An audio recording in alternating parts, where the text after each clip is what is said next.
Shalom, Israel. I've been wanting to share some information about the calendar this year, and many of you probably know that Passover is coming up pretty quick, but it may be coming a little bit quicker than most of you anticipate. If you pull up a calendar or look at any wall calendar, a lot of them coming for this 2019 are placing Passover in April this year. And a lot of calendars I've seen floating around social media have intercalculated a 13th month tacked on to the end of this year. And we want to look at this a little bit and see if this is actually correct or not. And while we do that, I want to share a very powerful verse in the book of Shemot or Exodus 13:10 that really helps define how we know when the beginning of the year starts.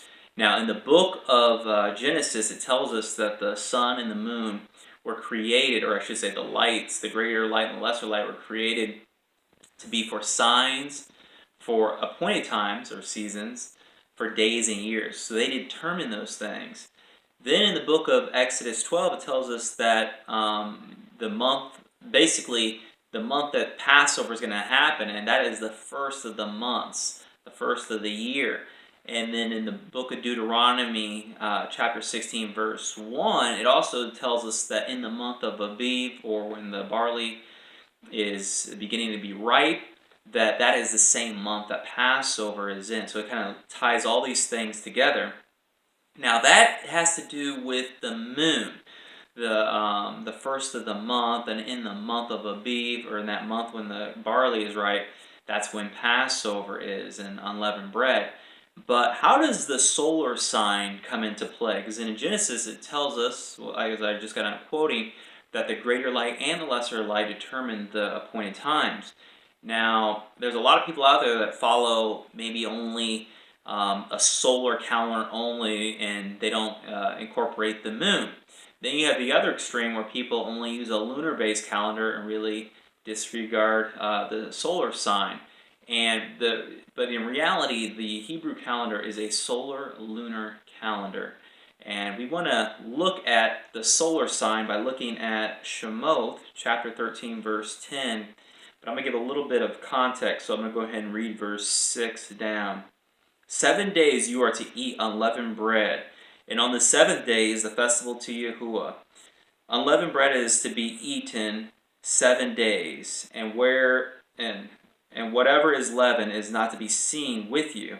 Leaven is not to be seen with you within all your borders. And you shall inform your son in that day, saying, it is because of what Yahuwah did for me when I came up from Mitzrayim. And it shall be a sign to you on your hand, and as a reminder between your eyes, that the Torah of Yahuwah is to be in your mouth. For with a strong hand Yahuwah has brought you out of Mitzrayim, and you shall guard this law at its appointed time from year to year. And that's that last verse right there, verse 10. And you shall guard this law. What law? The law of unleavened bread. We're keeping that. At its appointed time, or some translations say season, from year to year. Now there's a lot here. I recommend you going and looking at this verse in the Hebrew. It will gain a lot more insight. But long story short, this season that Passover is in is spring. And this ties into the tropical or solar year from the spring equinox to spring equinox. It really is that solar year that really signifies that tropical cycle. So the Festival of Unleavened Bread is going to be in its season.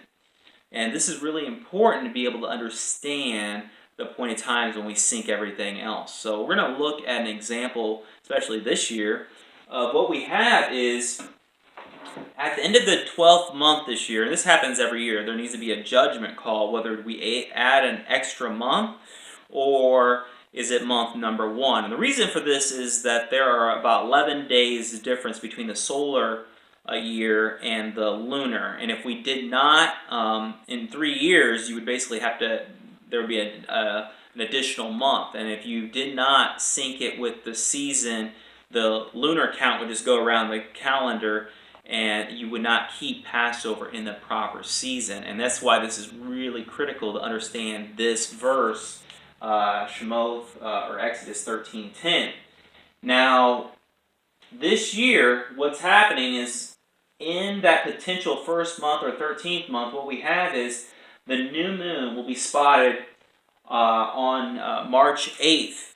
And this is right on going into Shabbat, or the 7th day.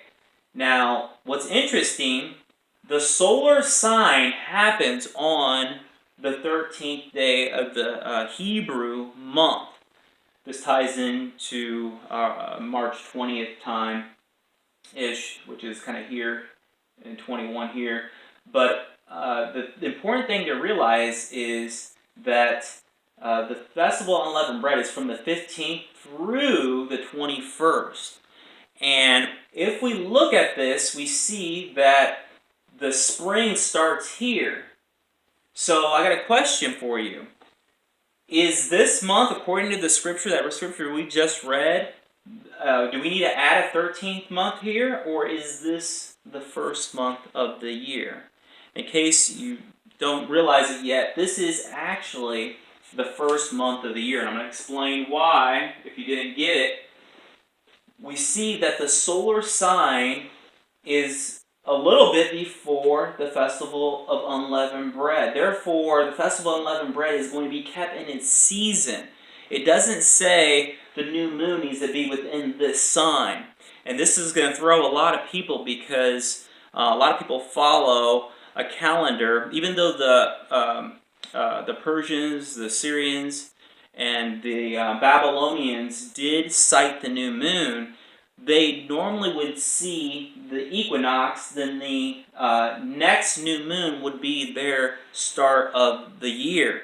Now, the scriptural calendar is different because of that verse 13:10, where it says the Festival of Unleavened Bread must be within its season. And this will, if we follow that verse, it will give us some guidance on when we start the year. Now, this is critical because the whole point is we want to have that first month be barley. It needs to be first fruits, not dead fruit. And this is important because in 2011 and 2016, a lot of people messed up the calendar and added a 13th month when it was not necessary.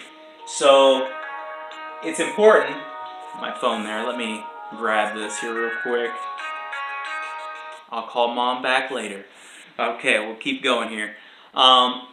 So this is important because a lot of people assume, because maybe they went out and looked for barley on day one, which the scripture doesn't even say that, and they didn't find any, like in 2011. Well, what happened was when the Omer date, with the so-called Omer would have been offered up, the barley was completely ready. Matter of fact, there was no barley left in the second month. The same thing happened in 2016. And this is going to be another year where a lot of people are going to be confused. So I want to bring this up now so you can start doing your own research. And you may be asking a question, well, how would have the ancients known this? Like an example for this year, how would have they known that this new moon is going to be the beginning of the year when the spring equinox is way, over here on the 13th day? And when we come back, I'll explain that. We'll look at a little bit closer at the equinox and how they would have been able to figure this out. And it is actually quite simple. So until next time, shalom.